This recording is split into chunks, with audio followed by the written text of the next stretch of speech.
Yes, brothers and sisters, welcome back to the channel. Thank you for subscribing. Thank you for the support. I do appreciate a lot. Now, Kiggundu donated 530 million Ugandan shillings, which is really interesting. And I would like to thank him for that gesture. But during his donation, there are a few things that were off. And it raises so many questions.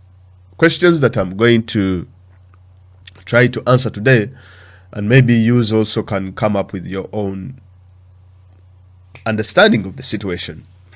But first, let us look at the story from the Nile Post, whereby what happened when Kiggundu took this donation. Because most of us see these donations, but we don't know what actually takes place. Who receives them? How are the donations being used? And all this kind of stuff. Because most of them are actually publicity stunts that these people do. You see, for example, they can say that Bill Gates donated all his money to charity.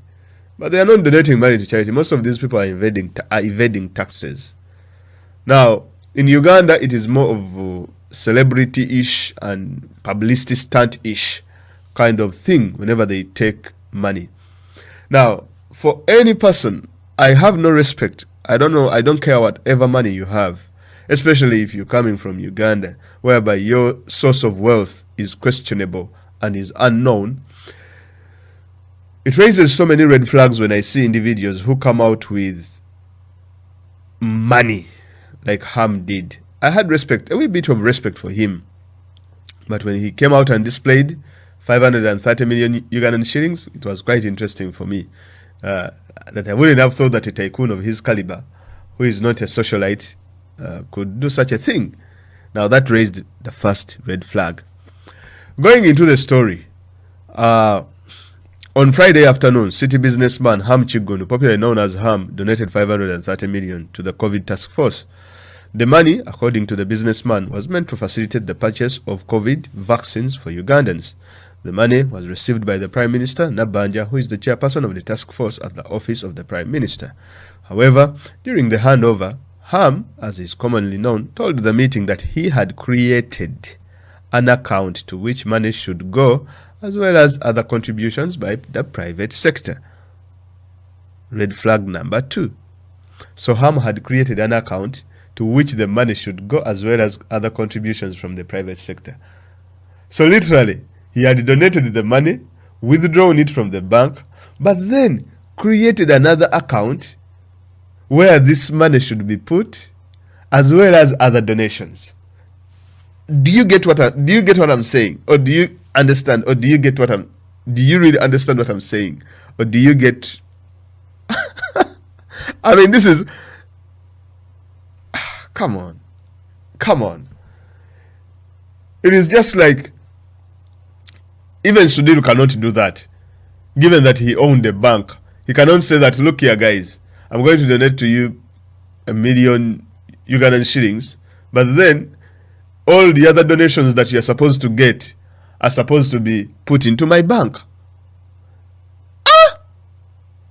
So Ham had created his own private account where all COVID donations from rich businessmen in Uganda should put their funds. Now, let me tell you one thing about rich men in Uganda. Now, Ham is not one of those people that are considered rich. Because the rich people of Uganda, most of the rich guys who are humble, you don't even see them in public. And I don't believe that most of the rich men in Uganda really have respect for people who flout their wealth and who flout their money like Ham. We have seen people like Mike Ezra. I will come to those ones, the Brian Whites, as well as the Medicine Tongos and all these people. But this is a second red flag. Creating an account where the money should go, as well as other contributions by the private sector. Quote, we have created an account with Stanbic Bank where Dr. Musenero will be signatory and a few other members that government choose for this particular fund. Other private members may come and we support government. The money will go directly to this account to contribute towards the purchase of the vaccines. Now, I don't know if Mr. Ham is aware that through the Ugandan taxpayer, money that is amounting to 18 billion Ugandan shillings was released and the Ministry of Health stole the money from the National Medical Stores, which was responsible to purchase the vaccines from Serum Institute in India. They have not accounted for that money. They have not bought a single vaccine. And yet, here is a private individual coming out to collect money and start up a fundraising to buy vaccines for Uganda. Now, if Ham is buying vaccines, no problem. I have no problem. If he contributes money to buy vaccines, I completely have no problem about that. But what I don't understand, why would Ham create a private fund or a private account of which he wanted his own money that he had donated to go to? That's a very big red flag. Now, and also, we support the government. Okay. But we have been supporting the government all this time. We have been paying taxes. People have been doing whatever they can in order to make sure that they follow SOPs and all this kind of stuff. So why would you put money to vaccines when doctors are not being paid? Yes, we need money for vaccines, but vaccines are already being catered for. We are receiving donations for vaccines. We are donations for this and that. But doctors are dying. 16 doctors were lost in the space of I think 2 weeks. 16 doctors. They have families. They are not being catered for. No one thinks about them. They are paid just $1 per day in terms of allowance for extra caution and all this kind of thing. However, Nabanja did not welcome the Prime Minister, did not welcome the idea, and insisted that the money can only go to an account earlier opened up by government, as Museveni had directed. So Ham comes with his own private account that he is not very sure of the Prime Minister's account, because he thinks that they will steal his money. So he donates the money, but with his own private account. But then Nabanja says, no, I will take the money, but I also have our own private account. So the question was, where should the money go? Quote, in fact, ministers are not allowed to be signatories to those accounts, the Prime Minister guided. Now, according to sources at the Office of the Prime Minister, businessman Emmanuel Katongole, who is a member of the task force, advised Musenero, that is, I think, the state minister for whatever, Musenero, against being a signatory to any bank account as the same would land her in problems. Now, Musenero is a very educated lady. She's a microbiologist and a doctor. Not doctor as in doctor to inequality, but doctor as doctor, real doctor, microbiologist. And because when you look her up, she's really one of the most educated Ugandans in that field. So Musenero, when Ham approached him, he's like, oh yeah, I will sign. Yes, in fact, we need that private fund. Oh yeah, I will do it. I will do as you say. So Ham, being witty and cunning, put Musenero into the pockets. So it had to take Nabanja to advise Musenero that prime ministers are not supposed to be signatories to bank accounts. Which is really interesting. Anyway, another source told this website that later Nabanja directed the staff at the office of the Prime Minister to deposit the money in the bank before she went for other meetings that lasted until 6 p.m. late in the evening. However, on return around 6 p.m., Nabanja was astonished to learn that the money had not been banked. Quote, when she requested why the money had not been banked, the staff told her that it was late and that the banks had already been closed, the source told the Nile Post. Meanwhile, the Prime Minister was also astonished to learn that the businessman Ham was still around the office of the Prime Minister despite having donated the money almost 4 hours back. Now, I know so many rich people in this world. Not personally, but I've not met any rich people. But I know so many rich people. And trust me, for Ham to donate money and languishing around the offices of the Prime Minister, the cleaners leave, everyone almost is leaving. But we have this so-called young billionaire who is not so busy waiting for a small receipt. Now, that is the second flag that this guy is not as rich as he says. Or else the money is not his. The Prime Minister was astonished to learn that the businessman Ham was still around the office of the Prime Minister despite having donated money. Now, I don't think Sudhir, okay, I would regard Sudhir as rich. I don't think Sudhir, even Rajiv, would be there after donating money, languishing. They have assistants. So the young billionaire Ham doesn't have an assistant to chase for the receipt or to tell Nabanja to send her the receipt. What was going on here? I don't understand. Wavamuno, you find her seated at the office of the Prime Minister waiting for a small receipt. The cameras have already captured the moment. The money has already been taken. And then you are waiting for a receipt. A billionaire waiting for a receipt. It's not that he has donated $1 million, 530 million Ugandan shillings. That is not even 100. I mean, that is like, what, 150, 200, maybe say $200,000, right? And that's around 100,000 pounds. That's not a lot of money, especially for the caliber of a billionaire that he claims he is, waiting for a small receipt. Because, like, this guy, they show that he has done investments that are worth 100 billions. He has cases that are in 80 billions. And then he's waiting for a small receipt. When everyone has left, everyone has greeted him, everyone has said hi, the cleaners have said hi, they even get tired of having a conversation with him. I don't know, maybe he was selling his book. He has a book where he tells people to reason and also how to be successful and how to make money. I know I would like to make money in this world, but not in the Ham way. On inquiring, Nabanja was told that the business was waiting for documentation from her to confirm receipt of the money, prompting her to order her staff to do it. When the document was brought, quote, for her to sign, it indicated that the Prime Minister had received the money, but that she had decided that the money be kept in her office. Another source the website. Ham, really, come on. Okay, when the document was brought to for her to sign, that is the Prime Minister, it indicated that the Prime Minister had received the money, but that she had decided to keep the money in her office, not in the bank. Another source told the website. It is said that on seeing the document, Nabanja fumed and suspected foul play from some of her staff. She refused to sign the document. Well, that is good. So did Ham get his receipt? I'm not sure. But is it Ham that was telling the people, the staff members, on what to write, on where the money is being kept? Who is using Ham? It's really interesting. The source told this website that later the Prime Minister called the manager of Stanbic Bank's Garden City branch, who asked her to take the money to the bank. Meanwhile, as Nabanja prepared to take the money to the bank, an unknown Ballion van arrived, prompting her to suspect something was amiss.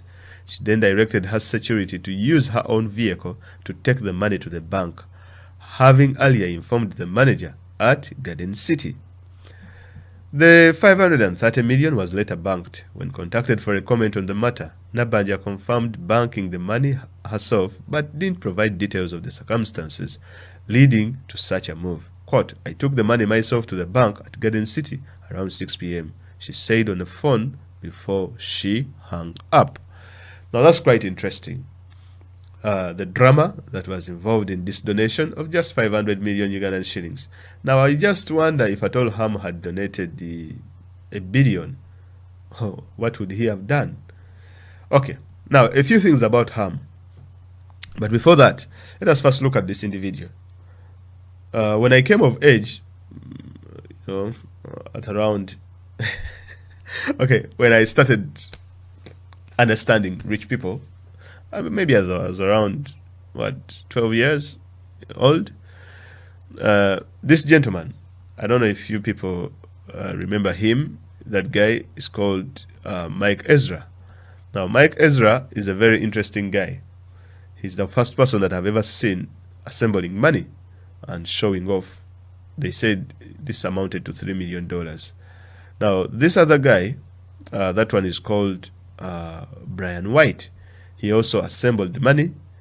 They say it is 2 billion. That's what they said. And right now, we all know what happened to this guy. We also know what happened to Mike Ezra. he all of a sudden vanished from the face of the earth. Last time we heard he was caught in Kenya trying to scam people. Brian White has had rape allegations, he has had so many problems, and he was thrown in prison, murder charges, so many other things. Now, the problem is that those pictures look similar to this as well, where Ham is also parading money all over the place. Now, this is what is interesting, is that the gentleman has been having problems, quote unquote, with the DTB, whereby he borrowed money from Diamond Trust Bank in Kenya and refused to pay them. Diamond Trust Bank, by refusing to pay them, Ham had used the securities as the Kivubo Stadium as a security and some of his other investments. That is, if you believe that they are his investments. Most of them had been taken to this by this bank. So he had a problem, and it actually created some bit of issues in the financial system in Uganda, whereby even the Bank of Uganda had to intervene in the case. Now, he's a person who has been doing some real estate, and what is interesting is that no one knows where the money comes from. He has so many buildings and all this kind of stuff. People just don't understand, and people are not ready to ask these questions. Now, for most of the people we have engaged with, and for those of you who can look him up, they say that he has companies in the UK, blah, blah, blah. But when you look at even the companies in the UK, they look more like shell companies. They're not companies that are really, really legit. They look more like shell companies. Now, this prompts a question that, is this money laundering or what? Now, what is interesting is the fact that this money was donated a few days after the IMF released COVID funds, 285 million out of the dollars, out of the 1 billion US dollars that was going, that had been given to Uganda by the IMF. Now, that is really interesting to see Ham now getting this money and donating it to COVID task force. Now, two things can explain such kind of stuff of people parading money. Number one, definitely number one, is money laundering. Nothing else. Because you have this money kept at home, or he has someone behind him, and they have stolen so many his puppet master or his handler. They have stolen a lot of COVID funds that they don't have where to keep the money. And maybe they don't want Museveni to also know about the money. So what do you do? Well, what you do is very simple.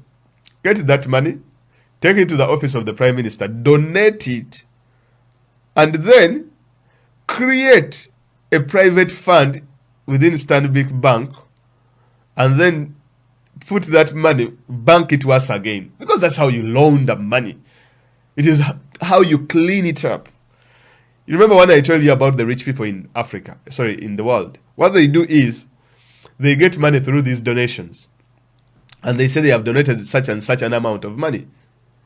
So when they donate that amount of money, they get tax waivers. That money, donations are not, charity is not taxed. But in actual sense, what they are doing is they are literally not even trying to help, because the biggest percentage of that money is not taxed. So they use these charities in order to clean it up and evade taxes in one way or the other. Now, for money launderers, they steal the money, and then, because you cannot just walk into a bank and bank 500 million. You know why? Because it will be flagged. The international financial systems all over the world, they will flag any deposits that are worth, I think, £10,000 or $10,000 or whatever. I think in Uganda it's 45 million Ugandan shilling. They will ask, where has this money come from? So what you do is simply just go out there and tell them that, okay, I've donated this money for charity, but I want this money to go to a private fund that I've created, and let the other people also bring that money, the donations they have to give on my private fund. So literally even stealing from other people.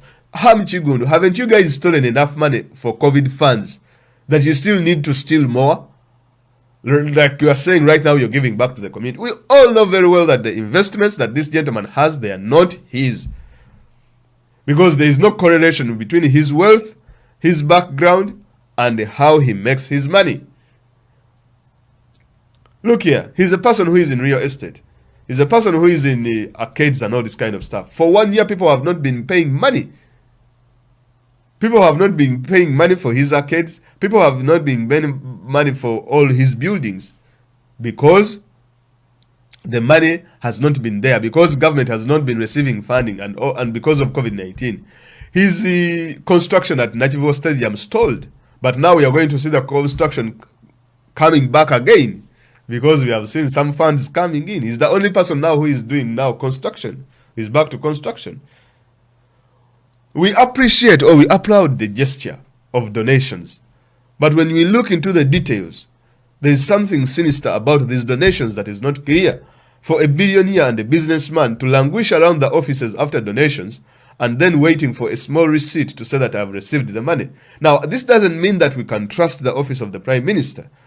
And this doesn't mean that Ham was also doing his due diligence. What it means is that the entire system is in some sort of entanglement, whereby people within the system are fighting each other,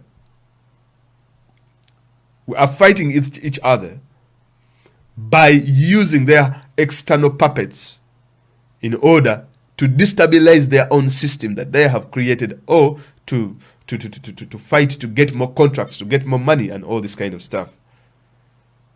So that's the best explanation on how to understand these donations from Ham Kiggundu. I'm so sorry, with all due respect. And now that I've started to look into him, I'm really going to look into him.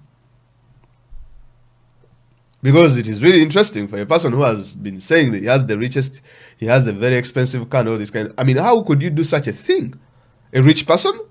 I cannot fathom Mr. Wavamuno or these rich people, that's rich people that we know. Couldn't fathom them seeing them parading bills like that, like mafias, and then saying they have created private funds of which I've donated the money, but then I want to take my money. Well, it will not be me falling for that. I won't be part of that team to fall for that crap. Besides, I think Nabanja did a good job. I'll give credit where it's due. In all this, at least Nabanja did well to expose Ham Kiggundu. Although Nabanja is also part of their team. Either way, no Ugandan is going to benefit from this 530 million. Because Ham wanted to take this money back. He wanted to have his cake and eat it at the same time. Because he knew very well that the COVID-19 vaccines were catered for. Why donate for that purpose and not donate for something else? And is the office of the Prime Minister in charge of buying vaccines? Because you should have known better that it's not the office of the Prime Minister. It is either the National Medical Stores or the Ministry of Health. Why would they go for Nabanja? Because Nabanja is the weakest link, or she is a soft spot. But I think Nabanja jumped this hurdle. The next one is not going to be easy. Have a blessed one. Support the channel, comment, and share the video. Enjoy the rest of your day.